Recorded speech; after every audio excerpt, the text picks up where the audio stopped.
¿Qué tal, mi gente? Les saludo su compa Lumar Perez y se están sintonizando al Block Report.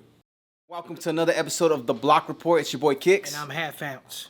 And today we have Lumar Perez. What's going on? Thank you for having me. I'm Lumar Perez. I come from Inglewood, California, and I'm a corrido artist. Regional Mexicano, you know what it's called. Right. And, you know, we're right here echándole chingazo, you feel me? I started writing corridos really when I was 15, but I've been writing since I was like in elementary school. Like I used to write little raps and stuff. My teacher got me into it. What's the teacher's name? Miss Rogers. Oh, yeah. Shout out Miss Rogers. Yeah. I had a guitar in the house, you know, so I started, you know, learning how to play, and that's really how it started taking off, you know, as in me getting into the whole scene. They supported me. At first, they thought I wasn't going to take it too serious, you know? Because I've always been, oh, you know, I'm going to do this. And this was like, I just kept on doing it. And it really just came in. They didn't really know until I did like a cover, and I posted it on Facebook like out of nowhere. And they're like, what the hell? And like my family started being like, they started tripping out, you know? And that's, ever since then, you know, my parents always been supportive of me. And thank God, bro, I've had people like that are in my life, bro. They've always been supporting, you know? You picked up, man? Electric guitar. Yeah. I got, like, you know how I was telling you before, like I like different genres? Yeah. So I love the old school rock and roll. Like I love like Richie Valens, Muddy Waters and all that. So I started learning off of that, and I used to play in the choir at church. And then after that I started picking up the acoustic, and you know, it kind of went from there. Dang, so your first instrument was an electric guitar, so you rocked it out, huh? Yeah. You brought rock and roll to church, bro. Any other instruments? Shit. The harmonica. Yeah, I be fucking around with the harmonica every now and then. The harmonica? Bring the harmonica out right now. Like some blues riffs and like yeah, blues riffs. Okay. Yeah, I love blues, bro. I love, you know. Nice. I like vibing out to that. Now you said you had a bunch of genres of music that you listen to. Name some genres that you really like are just into. Like salsa, blues, fuck around with like country, a little bit of country music. I kind of like the older country, like Waylon Jennings and you know who's crazy as fuck, Willie Nelson. I fuck with Willie Nelson, bro. With that fucking Spanish guitar, he be fucking going crazy. Yeah, bro. That's crazy. Dang. Who would have thought? Yeah. It's like country like that. Yeah. Exclusive, yeah. You heard it here first. The Block Report. Coming up in Inglewood, man, it's an LA scene. You know, did you always have support from the LA scene, or was it more distant support? Yeah, man. I mean, everybody around, like when I went to school. All right, like in high school, I was doing the corrido thing, but even my homies tell me like, damn, bro, you fucking came out of nowhere. Cause I always kept it quiet, you know, like I like doing it, but like as a passion, you know, and things, you know, just started evolving, you know, like doing shows and all that. But yeah, man, and it was crazy though. Like a lot of people in Texas fuck with me, Phoenix, and yeah, probably I would say besides LA. Shout out Phoenix in Texas. Yeah. Shout out Phoenix in Texas. What about the raza in Mexico? You get love from the people out there? Oh hell yeah. Hell yeah. What's up, bro? Especially in the town where my parents are from. Oh. Where my parents are from Jalisco. My dad's from Capilla de Guadalupe, and my mom's from Tepatitlán. Okay. And like it'd be crazy cause like my cousins call me cuando like they andan pisteando, and like they'll be playing my songs and shit like the músicos, and it's crazy, bro. Like I'll be like, damn. So they're singing your shit. Yeah. That's fucking dope. Yeah. That's fucking dope, dog. Yeah. Man. How's that make you feel, dog? Like, it feels good, bro. I feel really blessed. You know, it's crazy, man, cause I think how far music could get, cause like my parents have been there in over like 20 years. So you know, it kind of feels good. Like, you know, my music is also my parents and stuff. Like I keep everything in mind. You know, like represent, you know, my family also. So that's what's up, that's right. You know. You basically started in 2018. 2018 was like a big year for you, right? What happened in 2018 that changed your whole career? I got my Uncle Tony from Rancho Humilde, you know, he linked me up with Rancho and you know, he put me out to Rancho. Rancho, you know, they really looked out for me and opened the doors so plenty more people could hear me. And I, you know, it was crazy. It was kind of like I don't even know how to explain it. It kind of just it made me look even farther, you know, cause thanks you know to Rancho, I you know I traveled, you know I never thought I would go to New York, you know, like as far as there, you know I went to New York, and like damn near all the country, and I met a lot of good people, you know, and it's crazy how far you know Raza goes, man. Like we were out in Montana, and there's Raza out there, you know that's rocking, you know with the corrido scene, so it's dope, man. Like When you say Rancho, what's the name of the label you're on? Rancho Humilde. Rancho Humilde. Yes, Okay, sir. okay. How you know you said that experience was phenomenal. It was a different experience. Yeah. What would you say? It was more like a euphoric experience, or when how did that you and Jimmy like really meeting? How did that like come together? Other than Like the day that day like we the day it met. happened, like what was it? Did he give you a call? Did he text you? Did he Yeah. email you? Yeah, he's like pull up right here. I pulled up to his crib, and we signed the contract, and he was like, yeah man, we you know we're gonna do good. And I was like, all right. And it was crazy though, cause it doesn't really sink in, like it doesn't really sink in at the moment. At least for me, you know. I knew it was something really important, but I was just kind of like, damn man, like Did I what just do this? yeah, like you know what comes next? Right. Yeah. So how did you and Jimmy link up? How did that whole thing happen? Your uncle put you on. Yeah, my Uncle Tony from Sueños Callejeros. Okay. Yep. So he just showed him some of your music. Shout out to Uncle Tony. Yeah. But you already shooting videos and recording. And No, all I hadn't shot a video yet. Oh no, so he was Yeah. just listening to your vocals. Yeah. Wow. Yeah, I had a song called Straight from Inglewood, and he liked it, you know? And it kind of was just tapping into, like, you know, like, our environment. And was that a hip hop or was it a corrido? It was corridos. Oh wow. Yeah. It's a dope ass one if you get a chance. So, what changes did you notice in your fan base when you signed with Rancho? Man, it was just crazy, like how a lot of people, you know, really was rocking with the music. Right. It was crazy to me, you know? Because I put songs out there, but it's not really, I don't have an expectation as in the way like, oh man, this is gonna be a hit. This is gonna be a hit. I really just my expectations. Hopefully, you know, people like it, you know. But that's kind of like what it was. Like people were sending me messages. Hey man, you got some dope ass lyrics, and that was something that I noticed a change in. You know, a lot more people. Your biggest track right now, you know, as far as I see, was it 100 Dias and 100 Noches? Yep. One of the, honestly, that track got 4.6 million. Yeah, something like that. Woo, man. I was about to say, how many views you got on that? How was it when you hit your first million, man? How was it? How was that experience? Not a lot of artists can do it. It was crazy, bro. I was tripping out because I was like, man, I thought people would fuck with me. You know, like I was like, man, did you play this shit a million times or something? You know, like, yeah. Stop playing with me. Yeah, repeat, yeah, you had that shit on refresh. But yeah, man, it was crazy. You know, thank God. Thank God, you know, it's gotten that much views and stuff. Where are you looking to go with your music?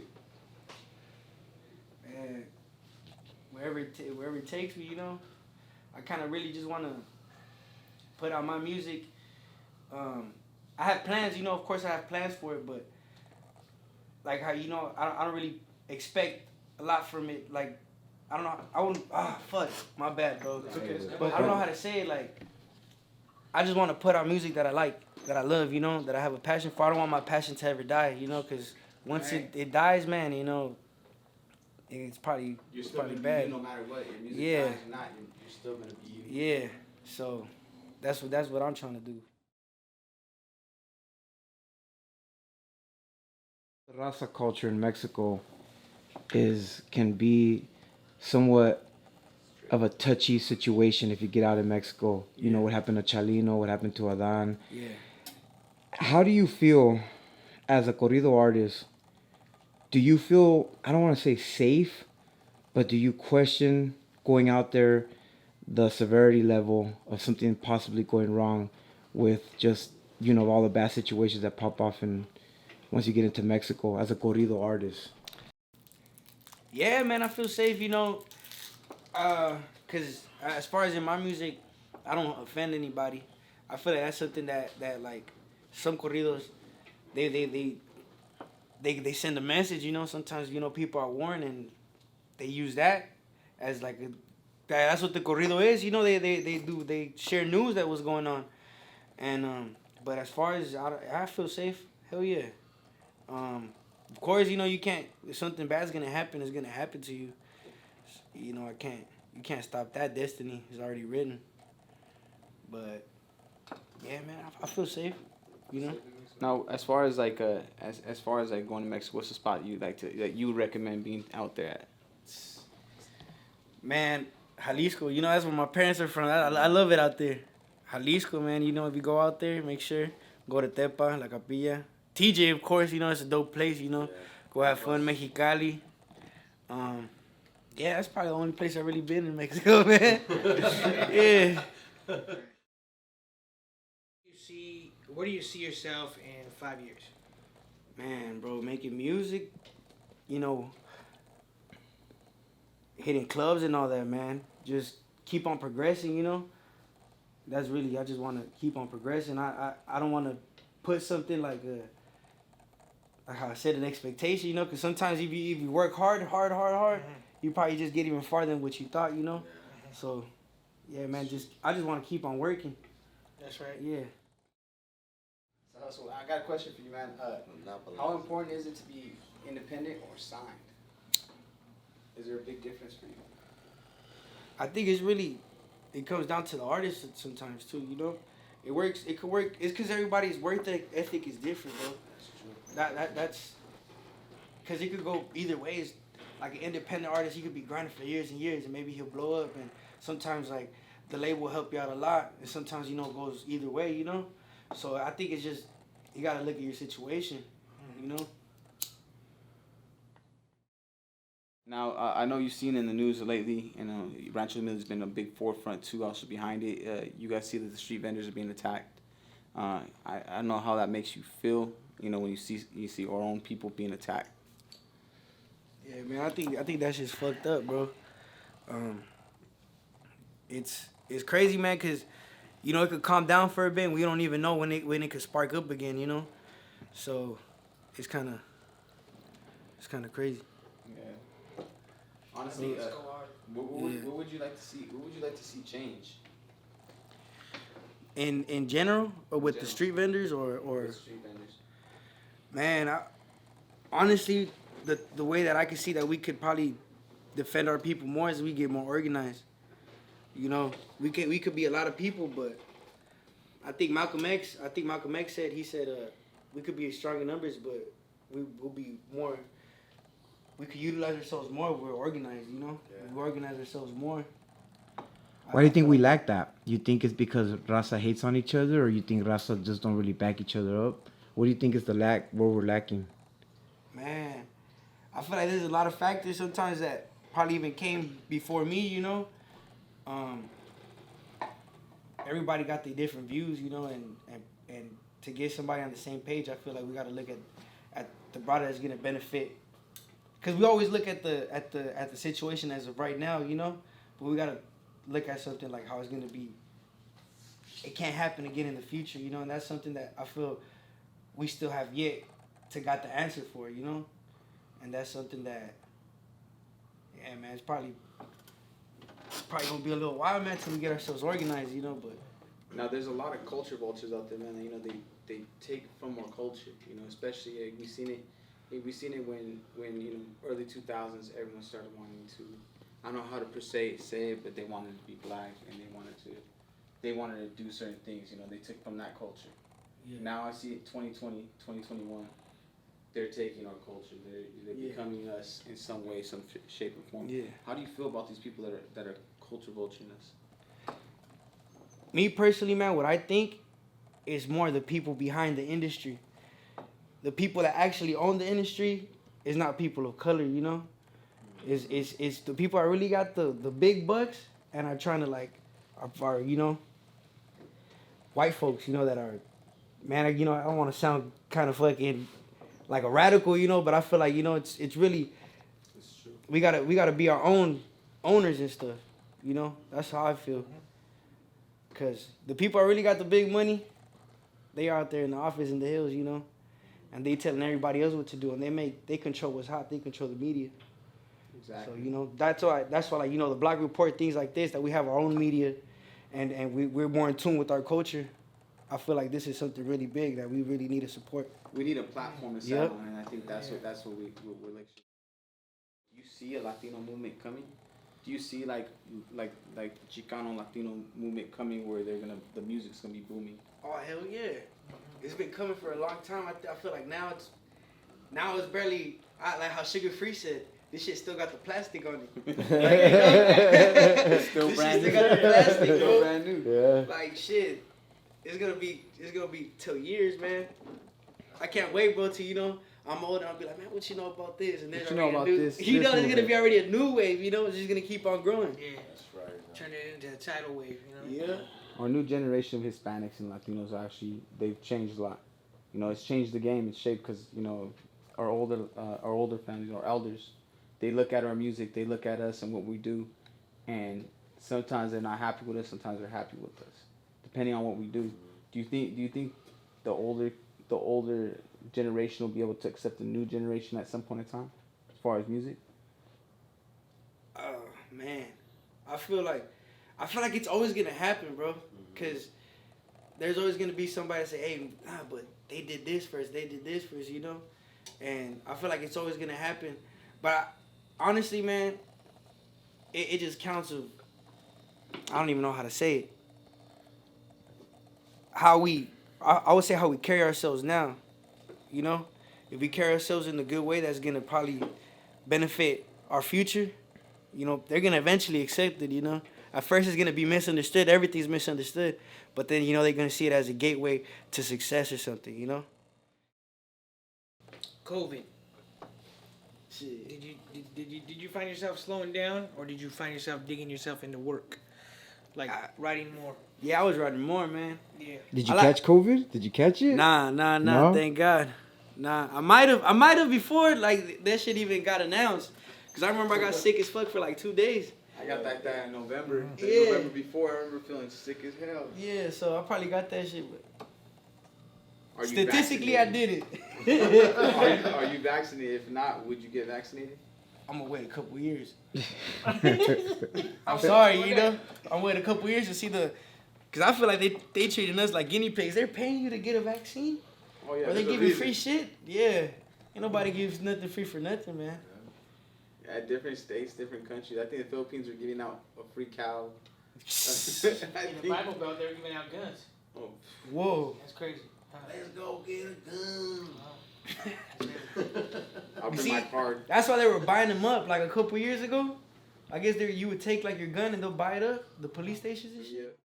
You know what, bro? Not on no cocky shit, bro, but I feel like, Be cocky, bro. Be cocky, bro. It's a gift. nah, man, like, Be cocky, I bro. feel like I'm always, sometimes, I feel like I'm just always trying to work for better, and better, like, you know, cause I try not to get too comfortable, cause you know, you get comfortable, you're gonna stay there, and, you know, sometimes, it's not that great as you think it is, you know? Yeah. You go back and listen to Yeah. it.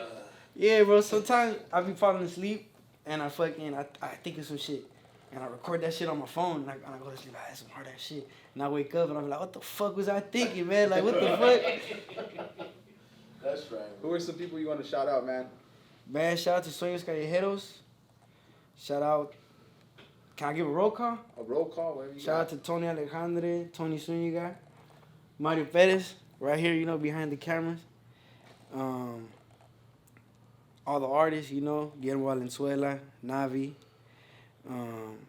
my boy Ismael Palafox. There's a lot we got coming, man. I hope y'all like it and be ready, man. Be on the lookout for Sueños Callejeros. Yeah, man. We coming in hot. Nah, man, thank y'all for having me.